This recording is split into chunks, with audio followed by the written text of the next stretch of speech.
Hello, and welcome to the third CLE Live newscast of the school year. I'm your anchor, Ryan Dixon. And I'm your co-anchor, Callie Burgess. Today we take a trip to the FFA and forestry group on how the greenhouse and aquaponics are developing with the school. Here's Michael Bland with the story. The aquaponics process combines two processes, aquaculture and hydroponics. Hydroponics being the use of water instead of soil to deliver nutrients and to be the habitat for growing plants. Aquaculture is the raising of fish. So we utilize through aquaponics, we utilize the nutrients from the fish waste. The particular unit that we are utilizing has two 200-gallon tanks. Those house the fish. That's their habitat. The water is circulated by a pump that resembles a swimming pool pump through the system. Our system is an 80 square foot grow bed system. Each of the grow beds are 20 square feet, so we have four of those grow beds. They're filled with a patented media from the company that we purchased this from, which is Symbiotic Aquaponics out of Tallahassee. These guys are local.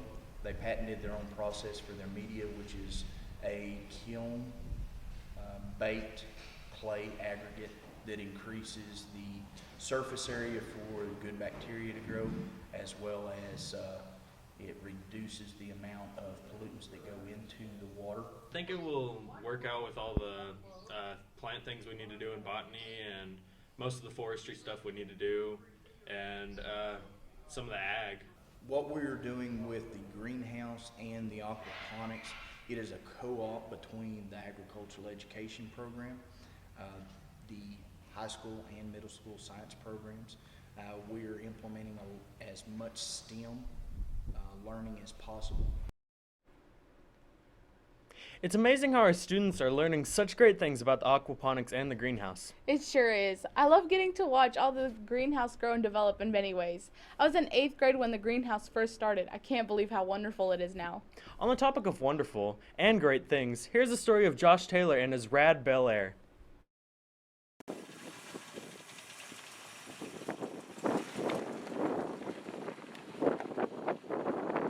My papa bought it back in the 60s from his cousin, and it's always been the family since then. And ever since then, he's drove it. He's did a lot of work to it. It used to be black, and then a year or two ago, he sold my car. That's going to be mine.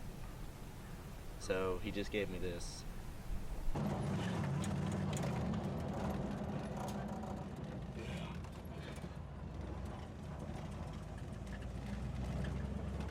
The car has a curse on it. It doesn't like it when you talk any smack about it, because it'll get mad and leave you stranded for a good while.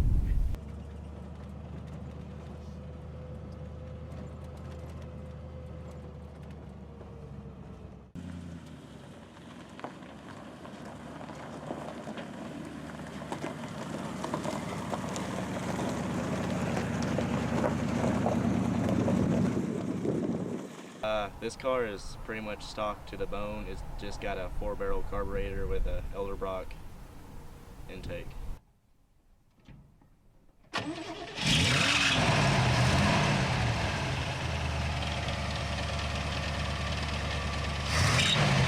The model is a Bel Air. That's when Chevy made between the years of 55 and 57, they had the 150, the 210, and then they had the Bel Air. The Bel Air is the most expensive model you could get for this car, and the car is a 1957 model. In the back, where you fill up the gas, you have to do it in the tail fin. Yes, the seats, they're going to be done with leather, and the door panels are going to be done with leather, so I'm going to leather it out. It's really cool. This has AC. It came with AC and heat, and the way they did it, you don't have air conditioner, you have conditioned air. Because in the headlights, there's little vents. That's where your air comes from and comes to the cab. Of course, I love driving this car. It's the coolest car you could ever own.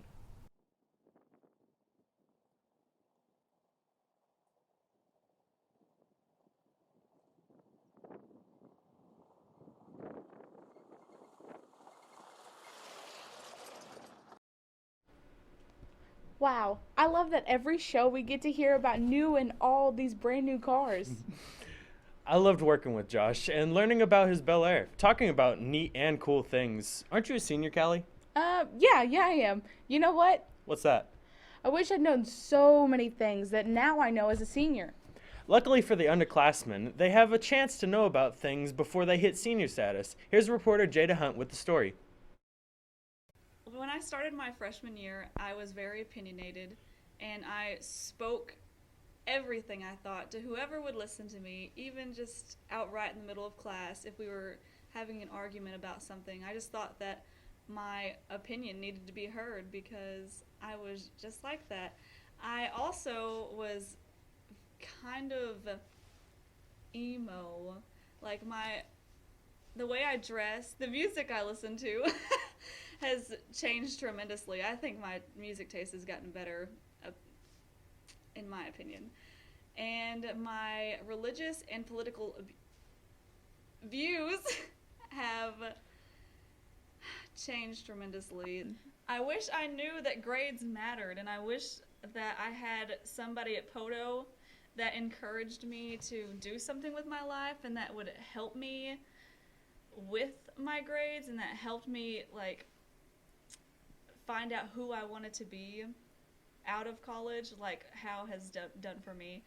And my whole high school career, I just wished for something better to come. Like, I just couldn't wait to get out of high school, to get out of college, to just start my life, and now I'm about to graduate, and I am scared to death. I would say one thing you need to do is focus on your grades and focus on who you are, because I was really wishy-washy throughout all of my high school career. And I didn't pay attention to my grades. I didn't care about my grades because I thought I didn't need it. And I didn't really care about what people thought about me, and you just need to know who you are. I am most definitely proud of myself. I have gotten some ambition, and I want to do something with my life now, and I just have all these goals to look toward, and I mean, I'm who I am, and I'm who I'm always going to be, and that's all I could ask for. I hope that this helps with any questions that the underclassmen have. You know what I have questions about? What? Do we have any breaking news? I think we have some amazing breaking news right now. We just had a new news report that our school just made the front cover of Poto Daily News. From the first story that we presented y'all with, the Aquaponics. That's amazing. Yeah, it is. Let's give a round of applause for all our kids working on the aquaponics. Now back on topic. We're going to talk about online classes and everything else that Howe provides with us for the different types of classes. With the help of reporter Joseph Wiles. For a student to be able to do online classes, they need to have a pretty good grade point average, good attendance, and it needs to be a course we don't normally offer at our school. We have 52 students currently taking a variety of classes. I prefer traditional classes mainly because there's a teacher there and they're present so they could help you, but I do take online classes and they don't bother me. Obviously, one of the advantages is it really expands the classes that we're able to offer. As a small school, we don't have enough teachers to offer all of the things we can offer online. For example, all of the advanced placements are offered. We offer 5 different foreign languages. Middle school students are able to take high school courses. Some of the classes students are taking right now are Spanish, Latin, French, German, psychology, introduction to law, criminal justice, astronomy. I prefer online classes because it's easier to go at my own pace, but still have a deadline. I'm not stressed every day by the teacher to get my work done. Almost everybody now is going to have to take a class online, And so to be able to do that in this environment is pretty great because you have me as a helper to help you understand and navigate, but you're also learning on your own. It's self-paced. So we've had one student finish 7 courses this year, and we're not even halfway through this semester, so it's pretty amazing. I have a whole class dedicated to online classing. Well, most of my classes are traditional, so normally I'm not online. Talking about all these classes, the KTC has some pretty cool classes, such as the welding class. Reporter Mario Perez has the story. I've made tremendous progress since the start of the year in this class. Stick welding, especially, that's mainly what I do. You use math every day in here, and reading too, but mainly math to get your measurements and calculate everything. Honestly, I just like being out here. It's what I want to do. This is my career that I'm wanting to weld, and I don't know, I just think that welding is the best choice for me. Slag burns, they are a whole lot more worse than carpet burns, so be careful for that. But yeah, definitely should come here. You got to be a sponge and just absorb all the knowledge you can. I like to burn the welding rods, It's a good opportunity, and I actually get to weld for hours instead of just a few minutes every day. I just knew a couple people that had come up here, and I wanted to learn more about welding and see if I would like to do it for a career. I love attending KTC. It provides us with a whole different atmosphere. Well, we are coming to the end of the show, and it has been a wonderful third show of the school year. Well, on the topics of endings, have you heard anything about the wonderful summer school program that they provide for the younger kids of Howe? I haven't really heard about it since this being my first year.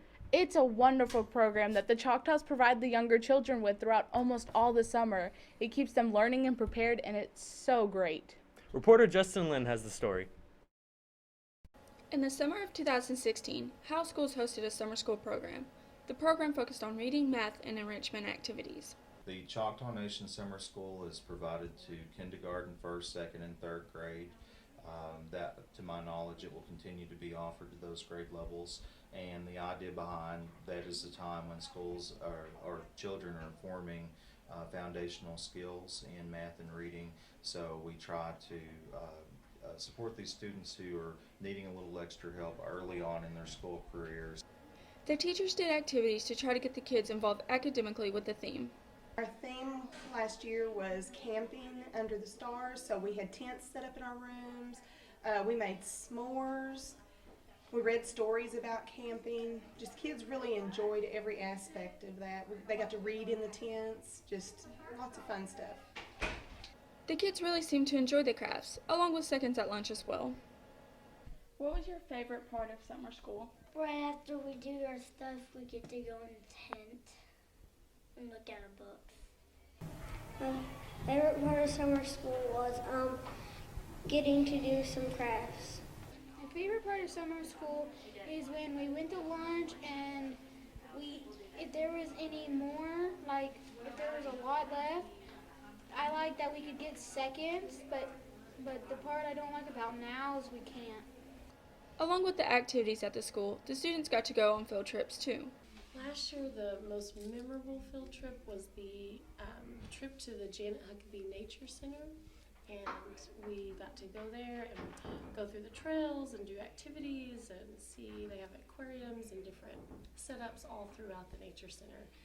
The summer school had helped kids look at their education in a fun way. Not only did it do that, but it helped them keep their education where it needed to be during the summertime, and even helped advance some of their education.